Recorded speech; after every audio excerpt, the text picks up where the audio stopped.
Best varicose veins చికిత్సనే పొందండి. నొప్పి లేని చికిత్స కోసం సంప్రదించండి ఎబిస్ హాస్పిటల్. నమస్కారం అండి, సుమన్ టీవీకి స్వాగతం. నేను గీతాంజలి. ఇవాళ మనతో పాటు ఉన్న అతిథి థింక్ ట్యాంక్ అలాగే అభ్యుదయ ఫౌండేషన్ CEO నందకిషోర్ రెడ్డి గారు. ఎన్ని దేవాలయాలండి, ఒకటా రెండా, వేలల్లో ఉన్నాయి. వాస్తవానికి లక్షల్లో ఉన్నాయి దేవాలయాలు. అయితే అందులో ఇంకా రీసెర్చ్ చేసి వాటిని ఇంకా ఫిల్టర్ చేసి మనకి ఏవి ఉపయోగపడతాయి, నిత్య జీవితంలో మనం ఎదుర్కొనేటువంటి చాలా సమస్యలు కొన్ని దేవాలయాలకు వెళ్తే వాటి నుంచి బయటపడే మార్గాలుగా చెబుతూ ఉన్నారు. అయితే అవి ఎలాంటి దేవాలయాలు గత కొన్ని రోజులుగా తెలుసుకుంటున్నారు. దాదాపుగా ఇప్పటికి ఒక 30 దేవాలయాల గురించి చాలా చక్కగా మనకి వివరించి చెప్పారు. చాలా మంది ఆ దేవాలయాలకు వెళ్ళి ఫలితం పొందుతున్నారండి. అది చాలా సంతోషం అనిపించింది మాకు. అలాగే మంచి అభిమానం కూడా చూపిస్తూ ఉన్నారు. ఇంకా కామెంట్స్లో అడుగుతున్నారు కొన్ని, మాకు ఈ ప్రాబ్లం అండి, ఏ దేవాలయానికి వెళ్ళాలి, ఫలితం ఎలా వస్తుంది, అడ్రస్లు ఇవన్నీ అడుగుతున్నారు కదా. ప్రతిదీ చూస్తున్నాము, వాటన్నిటి కూడా ఆన్సర్ ఇచ్చే ప్రయత్నంలో భాగంగానే మరొక ఎపిసోడ్తో మీ ముందుకు వచ్చాం. నందకిషోర్ రెడ్డి గారు ఉన్నారు, మాట్లాడేద్దాము. ఇవాళ కామెంట్స్లో వచ్చిన ప్రశ్నలు ఏవైతే ఉన్నాయో అవి వారి ముందు ఉంచబోతున్నాను. దానికి తగ్గట్టుగా ఎలాంటి దేవాలయాలు ఉన్నాయో తెలుసుకుందాం. సార్ నమస్కారం. చాలా సంతోషం మళ్ళీ కలవటం. But thank you. Series of videos చేస్తూ ఉన్నాము. ఎంత మంచి అభిమానం చూపిస్తున్నారు సార్ కదా, మీరు ఎక్స్పీరియన్స్ చేస్తున్నారు. అసలు నేను ఎక్కడికి వెళ్ళినా గుర్తుపట్టడం, అసలు నిజంగా మేము పడ్డ కష్టానికి ఒక ఫలితం అనేది కళ్ళ ముందర చూస్తున్నాం. అది నాకు సంతోషం అనిపించింది సార్. ఇందులో కొంత ఇంత భాగం మీకు సగం భాగం అయినందుకు. అంటే ఎక్కడికైనా వెళ్ళా నన్ను అడుగుతూ ఉంటారు, రీసెంట్గా ఇలా చేస్తున్నారు కదా అండి, అలా ఏమైనా క్షేత్రాలకు వెళ్ళినా. బట్ ఆ 7 ఏళ్ల కష్టానికి ప్రతిఫలం అందడం హ్యాపీ. అది మీరు స్వీకరించండి సార్, చూద్దాం. ఇంకా ఆనందం అనిపిస్తుంది ఫలితం పొందుతున్న వాళ్ళు కూడా. అయితే కామెంట్స్ లో కొంచెం విచిత్రంగా కూడా అడుగుతున్నారు సార్, వీటికి దేవాలయాలు ఉన్నాయా అని. అలాగే బాగా ఇంట్రెస్టింగ్, ఇది నిజమే కదా, అసలు ఇలాంటి దేవాలయం ఉంటుందా అనిపించేటువంటి ప్రశ్న. పూర్వజన్మ స్మృతులు, పోయిన జన్మలో అసలు మనం ఏంటి, పూర్తిగా మన జన్మ ఏంటి అని తెలుసుకోలేకపోయినా కనీసం ఎంతో కొంత ఇలా హింట్స్ ఇచ్చినట్టుగా తెలుస్తుంటాయి కదా సార్. కొన్ని జ్ఞాపకాలు అంటారు. అంటే కొన్ని ప్లేసులకు వెళ్తే ఎక్కడో చూసినట్టుగా ఇలాంటి ఫీలింగ్ వస్తూ ఉంటుంది. అదేంటో అనుకుని వదిలేస్తూ ఉంటాం కొంతమంది మనుషులు కలిసిన. కానీ పూర్వజన్మ స్మృతుల్ని మనకి తెలిపే దేవాలయాలు అసలు ఉన్నాయా, ఉంటే గనక ఎక్కడున్నాయి, ఎలా వాటిని మనం తెలుసుకోవచ్చు, ఏమైనా ప్రక్రియ ఉందా? చాలా పెద్ద ప్రశ్న. సో ఇవి యాక్చువల్గా యుఎస్లో యూకేలోనే ఇంట్రెస్టెడ్ అనుకున్నాం, ఎందుకంటే చాలా ఇన్స్టిట్యూట్స్ ఉన్నాయి వీటిపైన. సో మీకు పాస్ట్ లైఫ్ కర్మ, మీకు ఒక హిప్నాసిస్ చేసి మిమ్మల్ని ట్రాన్స్ లో తీసుకెళ్ళి ఆ ట్రాన్స్ లో నుంచి పుల్ అవుట్ చేయడం అనేది చేసేవాళ్ళు పద్ధతిగా. ఇవేమి చేయకుండానే మన ఋషులు మనకు ఆల్రెడీ ఇచ్చేసారండి. మీరు ఎక్కడికి వెళ్తే, ఎక్కడ ధ్యానం చేస్తే, ఎక్కడ మీ పాత జన్మ స్మృతులు అనేది క్లియర్ గా రాసేసి ఉన్నారండి. అసలు మళ్ళీ ఇది అందరికీ తెలియని దేవాలయం కాదు, తెలియని ప్రదేశము కాదు, తెలియని ఇది కాదు, ప్రతి ఒక్కరికి తెలిసింది.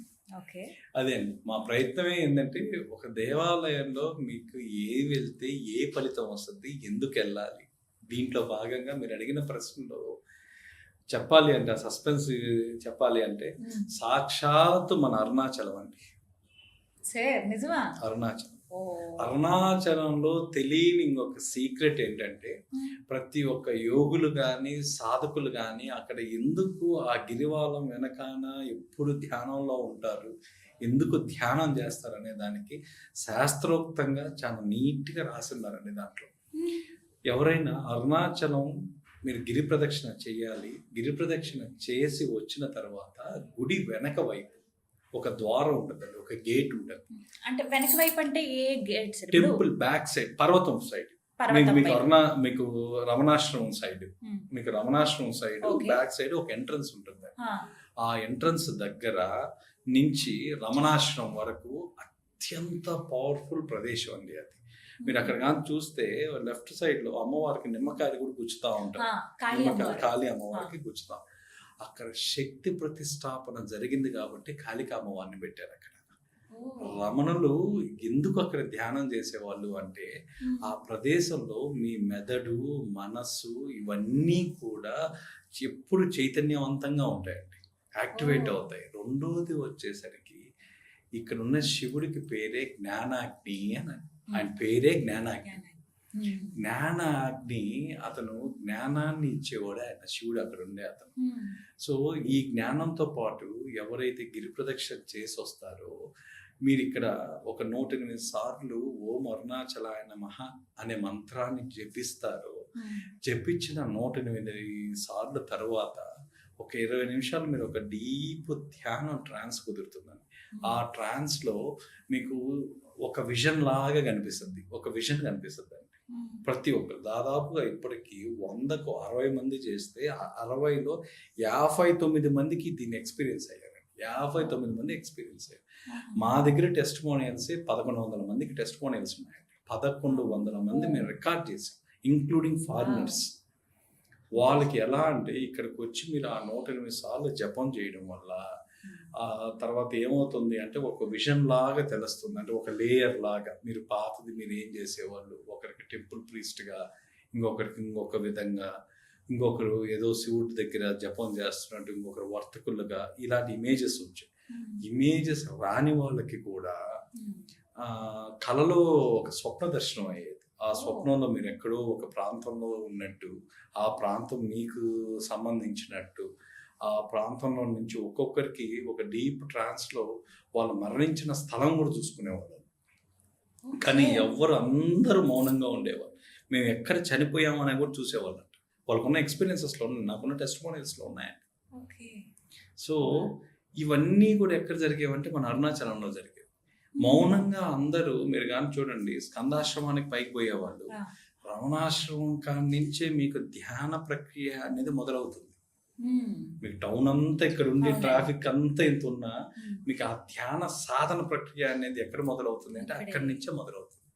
అందుకే రమణలు చెప్పిన దాంట్లో కూడా చెప్తారండి, నేనెవరు అని తెలుసుకోవాలా అని ఎప్పుడైతే మీ మనసు కనిపిస్తుందో మీ గత జన్మ తలుపులన్నీ ఓపెన్ అవుతాయంటండి. అది ఒక అరుణాచలంలోనే.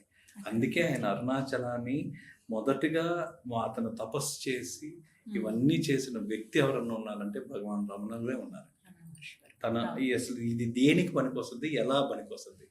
ఎందుకంటే ఇవన్నీ కూడా మన గత జన్మకు సంబంధించిన మెమరీస్ అన్నీ కూడా మన సబ్ కాన్షియస్ మైండ్లో రిజిస్టర్ అయి ఉంటాయండి.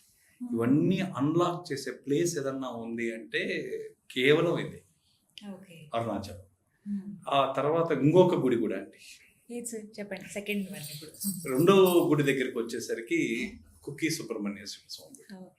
ఈ కుక్కీలో సర్పక్షేత్రంలో ఏది కూడా అండి, మనం చేసిన పాత కర్మలన్నీ కూడా ఏమన్నా ఉన్నాయి అంటే ఆ పాత కర్మలన్నీ క్లీన్ చేసే ప్రదేశం ఏదన్నా ఉంది అంటే సర్పక్షేత్రమైన సుబ్రహ్మణ్య స్వామి, కుక్కీ సుబ్రహ్మణ్యం. దీనికి ప్రత్యేకంగా ఆశ్లేష బలి అని పూజ చేస్తారు. ఈ ఆశ్లేష బలి పూజ చేసేటప్పుడు మీరు చూడండి, మనకు కేవలం వాళ్ళు చేసే ప్రక్రియ, మంత్రాలు అవి మాత్రమే కనిపిస్తుంటాయి. కానీ మీరు భక్తుల అనుభవం దగ్గరికి వచ్చేసరికి మీకు కొంతమందికి ఒక రకమైన ఇరిటేషను, కొంతమందికి ఒక డీప్ స్లీపు, ఇంకొద్ది మందికి ఎక్కడ లేని ఫ్లక్చువేషన్స్, ఇంకొంతమందికి అలా కళ్ళు మూసుకొని ఉంటే ఆ పొగకి ఏదో విజన్స్ కనిపించడం. ఇవన్నీ ఏంటంటే ఆ కర్మను క్లీన్లైజ్ చేస్తుంటాయి, మొత్తం క్లీన్ చేస్తుంటుంది. ఆ ఆశ్లేష బలి పూజ అనేది నక్షత్ర శాంతి అంటారని కాదండి, కానీ మీ డిఎన్ఏలో ఉన్న, మీ కర్మలో ఉన్న దాన్ని క్లీన్ చేయడానికి ఆశ్లేష బలి పూజ. పాస్ట్ కర్మను కట్ చేసే ప్లేస్ ఏదన్నా ఉంది అంటే అది ఆశ్లేష బలి పూజ.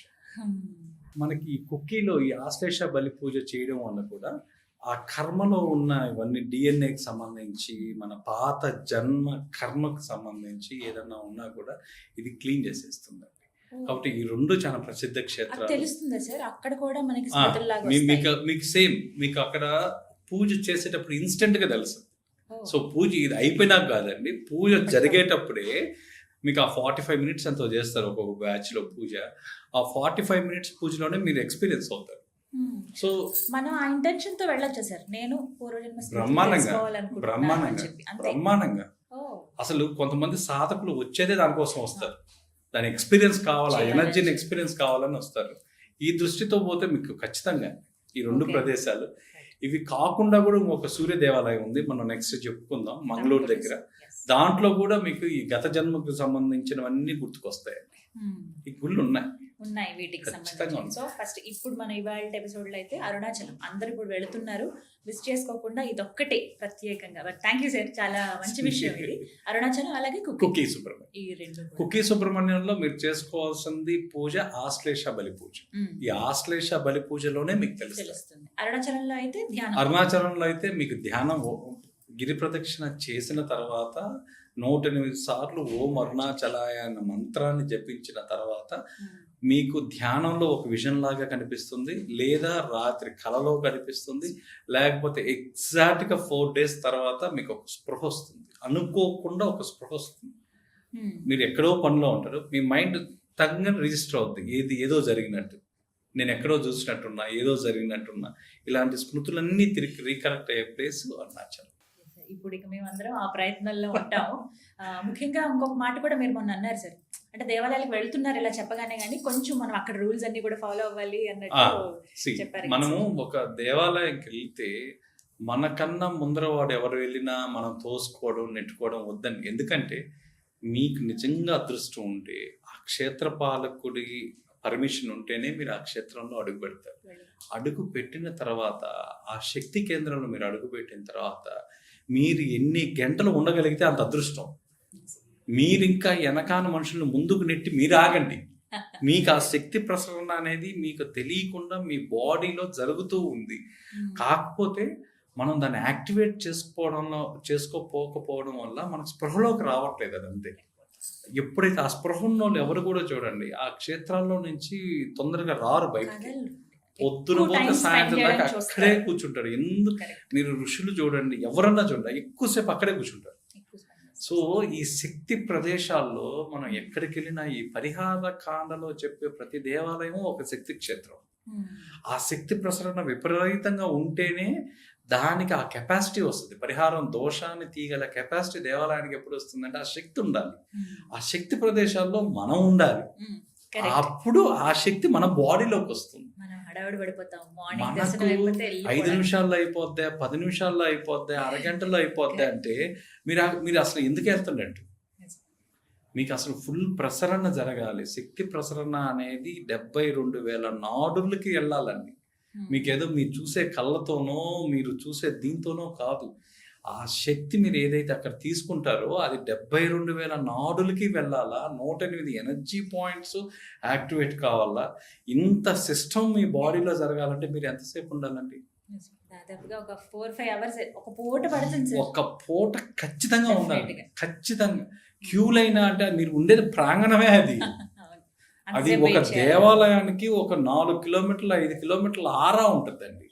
ఆ 4 కిలోమీటరు ఈ శక్తి ప్రసరణ అనేది భూమి లోపల గాలిలో జరుగుతూనే ఉంటాయి కంటిన్యూస్ గా.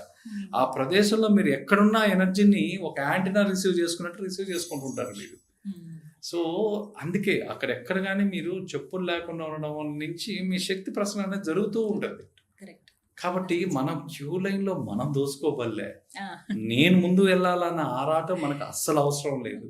నేను ఎక్కువసేపు ఉండాలని కోరుకోవాలి. దేవుణ్ణి మీరు అక్కడ ఏం కోరుకోవాలంటే, అయ్యా నాకు కొంచెం శక్తినిచ్చి ఓపికనిచ్చి నన్ను ఇంకొక 2 గంటల సేపు ఎక్కువ నీ శక్తి ప్రదేశంలో ఉండేదానికి అవకాశం ఇవ్వండి అని కోరుకోవాలి.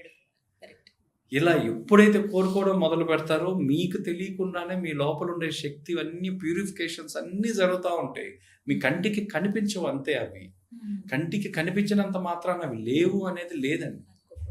సో మీరు ఏదన్నా క్షేత్రానికి వెళ్ళినప్పుడు, ఏదన్నా దేవాలయానికి వెళ్ళినప్పుడు దేవుడికి దయచేసి చేతులెత్తి మొక్కండి, స్వామి నన్ను ఇక్కడ ఎక్కువసేపు పెట్టి ఈ క్షేత్రంలో నన్ను కనీసం నిద్ర చేసుకునే అవకాశం ఇవ్వు ఇక్కడ. ఎందుకంటే నాకు ఏదో పనుల వల్ల ఏదో పరిగెత్తడాలు ఎక్కడికో వెళ్ళడాలు కాకుండా ఈ క్షేత్రంలో నా ఎనర్జీ పూర్తిగా వచ్చిన తర్వాతనే నీ క్షేత్రం నుంచి బయటికి వెళ్తాను అని. సో ఈ పర్సెప్షన్ చేంజ్ కావాలండి. ఎప్పుడైతే ఈ పర్సెప్షన్ చేంజ్ అవుతుందో, అంటే ఇది ఎప్పుడు చేంజ్ అవుతుంది అంటే మీలో ఉండేది శరీరం కాదు ఒక శక్తి కేంద్రం అని మీరు ఎప్పుడైతే ఫీల్ అవుతారో మీ శక్తి కేంద్రాన్ని తీసుకుపోయి ప్లగ్ ఇన్ పాయింట్ చేస్తుంది. ఎట్లా మనం రోజు దేవాలయానికి పోవట్లేదు, కనీసం పోయినప్పుడన్నా ఒక్కసారి మనం పోయేది. ఆ సంవత్సరానికో నెలకో పోయినప్పుడన్నా ఎక్కువసేపు ఉండాలి కదండి. ఉంటే మీ బాడీ మీకు రీఛార్జ్ అవుద్ది, మీకు ఎక్కువ రోజులు వస్తుంది. చాలా మంచి సలహా సార్ ఇది. Thank you.